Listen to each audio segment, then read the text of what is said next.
दोस्तों, आज मैं बात करने वाला हूं कि ईएमएस का यदि कोई स्टील बार है, राउंड स्टील बार है, तो उसका वेट कैसे कैलकुलेट करेंगे, कैसे निकालेंगे।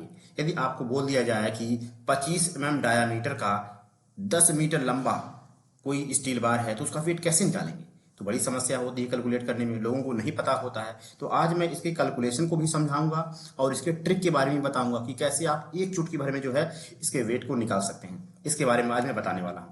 तो आप जैसे देख सकते हैं ड्राइंग में, आप यहाँ पे समझने का प्रयास करें, देखने का प्रयास करें। मान लीजिए आपको ये जो दिखाई दे रहा है, यहाँ पे जो दिखाई दे रहा है क्या है, एक सरिया है, कोई स्टील एक राउंड बार है, ठीक है। इसका हम मान लेते हैं इसकी लंबाई कितनी है, यल लंबाई है। कितनी लंबाई है, यल इसकी एक लंबाई है, ठीक। कोई भी लंबाई हो सकती है, 10 मीटर, 5 मीटर, 2 मीटर, 1 मीटर। तो हम क्या मान लेते हैं, यहाँ पे यल मीटर की एक लंबा जो है राउंड स्टील बार है, ठीक। जिसका डायमीटर, डायमीटर की बात करते हैं तो इसका डायमीटर कितना होगा, मान लेते हैं डी है, कैपिटल डी डायमीटर है, ठीक है। तो अब इसको निकालना है तो कैसे समझेंगे, देखिए।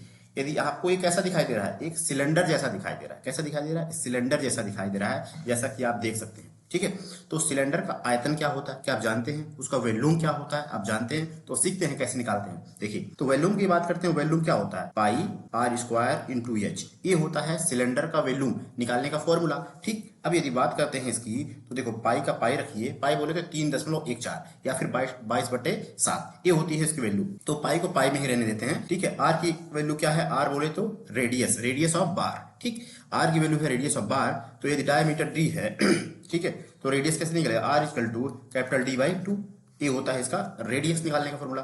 तो यदि आर की जगह पे डी बाई 2 रख दिया जाए, ठीक है, और इसको स्क्वायर कर दिया जाए, और ये एच बोले तो उसकी हाइट होती है, हाइट तो यहाँ पे है नहीं, स्टील की लंबाई है, तो लंबाई से मल्टीप्लाई करना पड़ेगा, बोले तो यल से मल्टीप्लाई कर देना पड़ेगा। तो यदि इसको निकालते हैं क्या बनेगा, pi D square by 4 into L. तो वैल्यूम क्या निकल के आ गई, यही हमारी वैल्यूम निकल के आ गई किसकी, एक सिलेंडर, एक राउंड सिलेंडर का जो है वॉल्यूम निकल के आ गया, ठीक है। अब थोड़ा सा इसको और समझ लेते हैं कि वॉल्यूम यहाँ पे लिख लेते हैं कितना हमारा निकल के आया है, ठीक है। हमने निकाला v equal to pi D square by 4 into L, ये वॉल्यूम निकल के आया है। लेकिन एक चीज बड़ा इंपॉर्टेंट है कि स्टील का यूनिट वेट कितना होता है, उसकी डेंसिटी कितनी होती है, यह बड़ी इंपॉर्टेंट चीज है। यदि आपसे पूछ लिया जाए कि स्टील का यूनिट वेट क्या है, उसकी डेंसिटी क्या है, तो आप कैसे पता करेंगे। तो आपको यह याद रखना पड़ेगा डेंसिटी क्या होता है। डेंसिटी ऑफ स्टील ये होता है 7850 किलोग्राम पर मीटर क्यूब। अभी हमको क्या निकालना है, स्टील का वेट निकालना है। आप कंफ्यूज नहीं होना, आपको हमको क्या निकालना है, स्टील का वेट निकालना है। तो सारी चीजें भी मैं आपको समझा रहा हूं, बस समझने का प्रयास कीजिए। तो स्टील की डेंसिटी कितनी हो गई, 7850 किलोग्राम पर मीटर क्यूब, ये इसकी यूनिट हो गई। हमको क्या निकालना है, वेट निकालना है। क्या निकालना है, वेट, ठीक है। तो weight of steel, weight of steel equal to क्या बन जाएगा, वॉल्यूम मतलब आयतन जो निकल के आया था, ये वाला आयतन, ठीक है, एक नंबर। वॉल्यूम इंटू क्या कर देंगे, डेंसिटी, डेंसिटी कर देंगे, ठीक है। वॉल्यूम हमारा क्या निकल के आया है, आप समझिए। वॉल्यूम की यूनिट क्या होती है, आप समझिए। वॉल्यूम मतलब थ्री डायमेंशनल, लंबाई चौड़ाई ऊंचाई से मल्टीप्लाई हो 3 डायमेंशनल बनेगा, मीटर क्यूब में बनेगा, ठीक। तो यदि इसको निकाल दिया जाए, volume equal to metre cube इसकी यूनिट रख देते हैं, और डेंसिटी किसमें होती है, किलोग्राम पर मीटर क्यूब में डेंसिटी होती है। तो जब मीटर क्यूब से मीटर क्यूब काटेंगे क्या बनेगा, केजीज बन जाएगा। तो कहने का मतलब ये है weight of the steel equal to KG आ जाएगा, ठीक है। यदि हम यूनिट को आपस में मल्टीप्लाई करके चेक करें तो, ठीक है।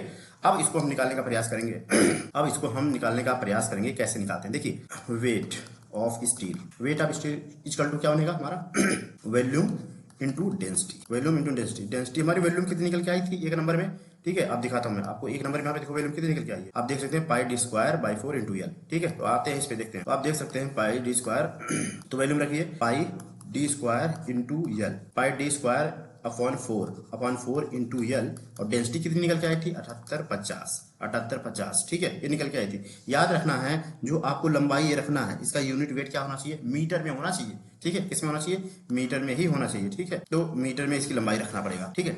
ये तो हमारा फॉर्मूला बन गया। कौन सा फॉर्मूला बन गया, ये हमारा जो है एक फॉर्मूला बन गया है, ठीक है। Weight of steel equal to, weight of steel equal to, अब ये समझ लीजिए आपका ये फॉर्मूला बन गया है, ठीक है, कि pi D square upon 4 into L into 7850, ये फॉर्मूला हो गया, ठीक है। अभी मैं शॉर्टकट ट्रिक भी बताऊंगा आपको कि इसको कैसे निकाला जाएगा। ये तो आपको समझाने का एक मेथड था, एक प्रोसेस था, ठीक है।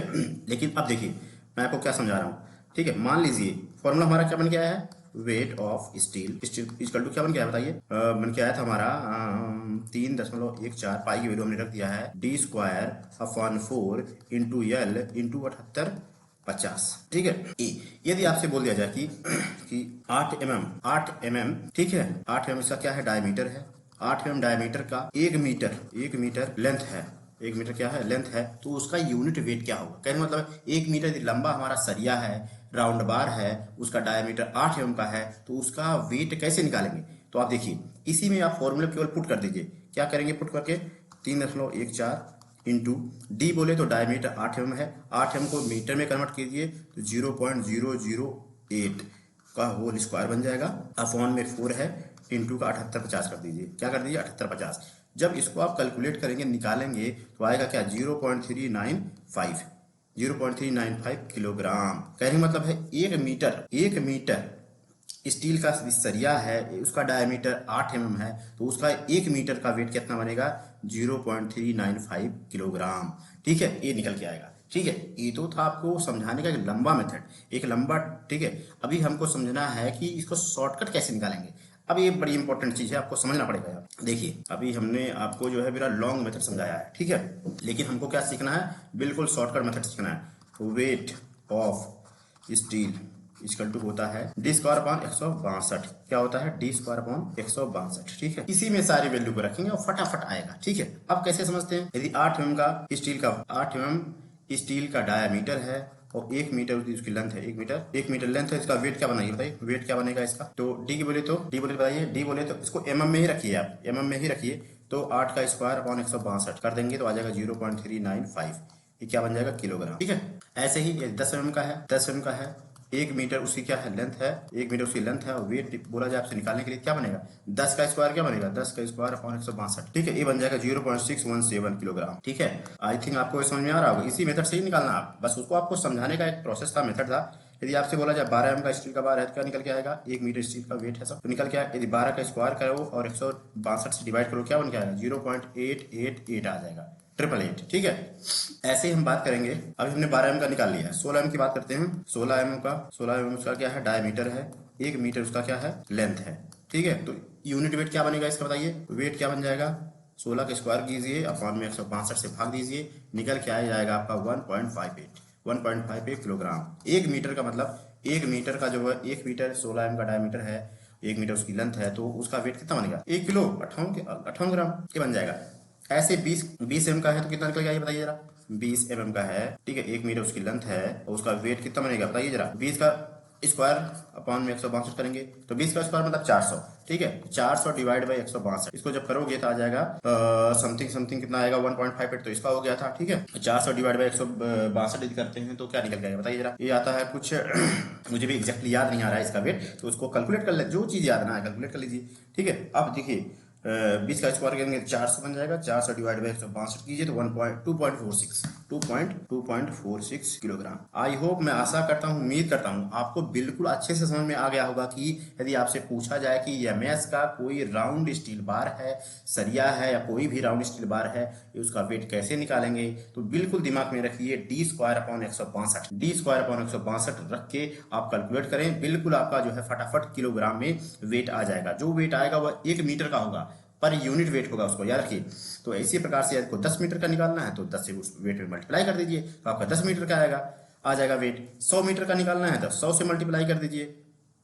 ठीक है, एक यूनिट जो भी 1 मीटर का वेट आया है उसमें 100 से मल्टीप्लाई कर देंगे, 100 मीटर का यूनिट वेट आया, वो वेट आ जाएगा केजी में। तो इसी प्रकार से आपको निकालना होगा और सीखना होगा। आप चुटकियों में इसको निकाल सकते हैं फटाफट। ठीक है, दिमाग में रखिए डी स्क्वायर और 162। धन्यवाद, थैंक यू।